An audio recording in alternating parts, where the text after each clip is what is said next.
Sanibonani guys, igama uNqobile Ntothela Mazwibela. Ithonga ngomhla ka-13 February. Namhlanje-ke amadoda wonke akaNtanzi bekade ehloma ehlasela phela-ke uMamFethu benoSanele laphaya koDladla. uNtanzi uhambile-ke wayakuphinda wambuza ukuthi hayi bo mfana, akungitshele ngabe ukulungele yena ukuyenza le nto le? Bengase manje umbone uMamFethu uzokwazi ukuthi umbulale naye. Hayi uphinda-ke guys, ngokukhuluma ukungangabazi washo kahle ukuthi hhayi baba, ngakhathazeki wena. Wathi cha ngokuthi ngiyabuza mfana wami ngoba ngifuna ukwazi ukuthi ngabe lo busha enguphethe ubukhali kahle yini. Usesho yena koNtanzi ukuthi uphinda ngabe ubusha obukhali nhlangothi zombili yini uzokwazi ukuthi ucande uSanele uphinde ucande noMamFethu. Hhayi uphinda guys washo ukuthi baba, ngingenza noma yini mina for lo mndeni wakaNtanzi. Ngingaze ngiyigence isandla ngisibekele nje phezu kwetafula for umndeni wakoNtanzi. Wajabula kuNtanzi guys, wathi nazo-ke mfana wami, yabona-ke uzama wakhetha kahle la, mekhetha wena. Wajabula kakhulu ukuphinda ebona iy'ncomo ey'vela kuyena impela ubabezala wakhe.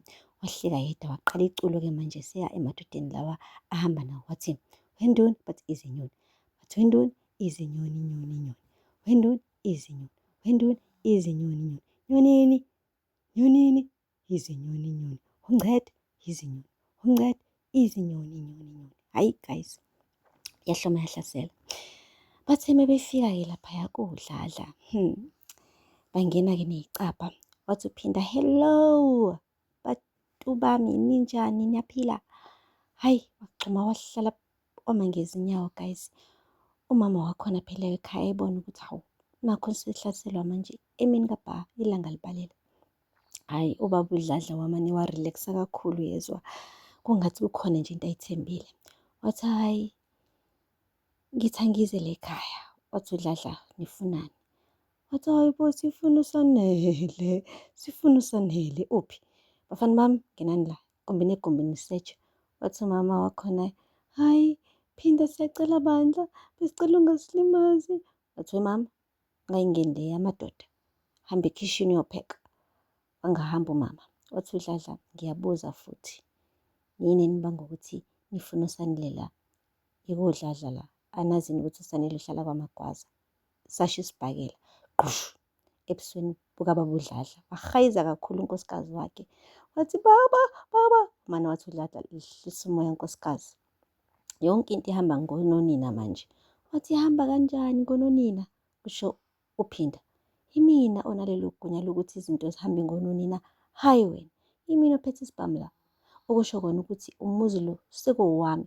Bekuwukuthi mina ophethe isibhamu imina indoda le ekhaya.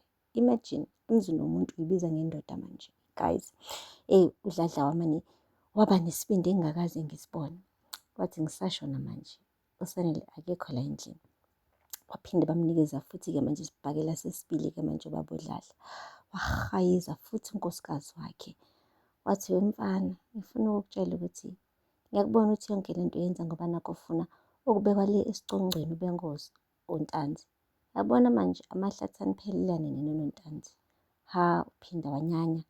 Wabona kodwa ukuthi ngoba uSanele akekho le ekhaya kungcono ahambe ayele koNtanzi ayobika ukuthi akamtholanga uSanele.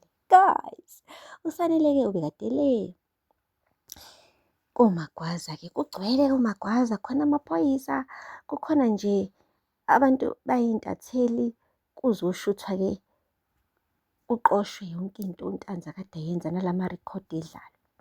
Usho kahle-ke uMamFethu wathi umusa-ke manje kusho ovalo ma. Yabona-ke manje uNtanzi benophinda yonke lento yabo siyaqeda ngayo. Wathi uMamFethu kodwa indodana yami bandla ngicela niyivikele ningayibulali.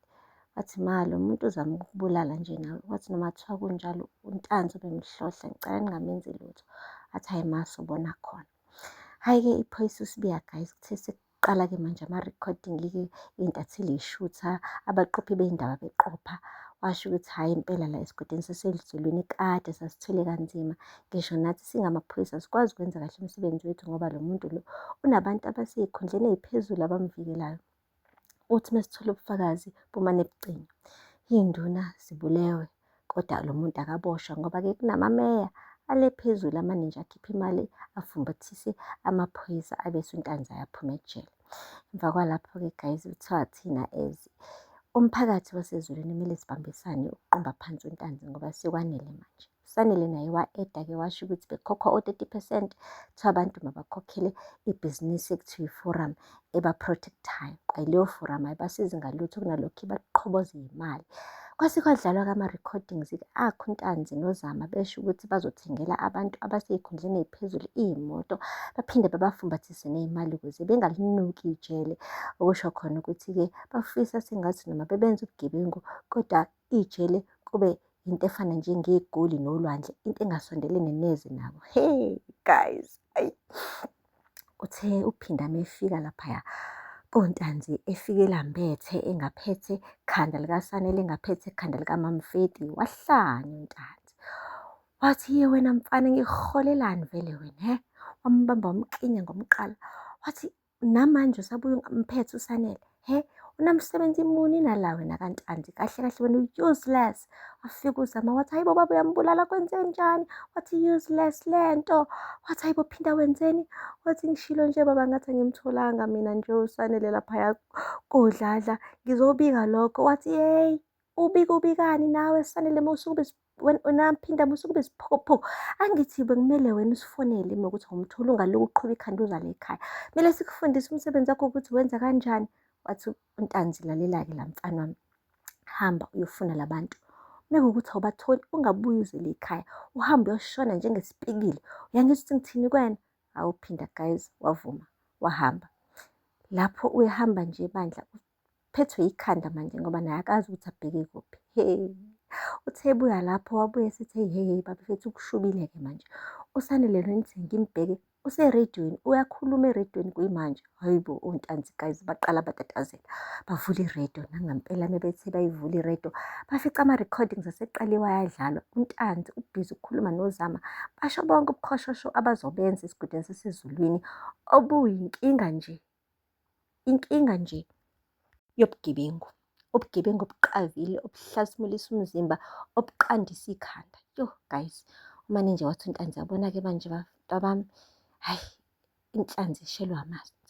Wathi uZama, hhayi baba khululeka mina ngingedwa ngisengamqumba phansi uSanele, nginecebo mina ngingomane nje ngithola ibhomu. Wathi mntanami akusekho sikhathi sebhomu-ke manje, akusekho isikhathi sokuthi siqumbe uSanele. Sekumele-ke manje uhambe uye endlini enkulu uqoqe konke okubalulekile, ungakhohlwa ama-passport ngoba siyaphuma-ke manje siyaphela la esigodini sasezulwini, asisenandawo la futhi sophinde sibe nendawo. Wathi hayibo baba siyabaleka baba, ngeke sikwazi ukubaleka. Wathi mntanami njengoba sengikutshelile sheshisa kungaze kufike amaphoyisa la, kungaze kufike iy'ntatheli la ngoba meke sabanjwa yeyi lisishonele bantabami. Yeyi wathi nawe phinda ungabusasala, sihamba sonke manje. Guys bayabaleka koNtanzi.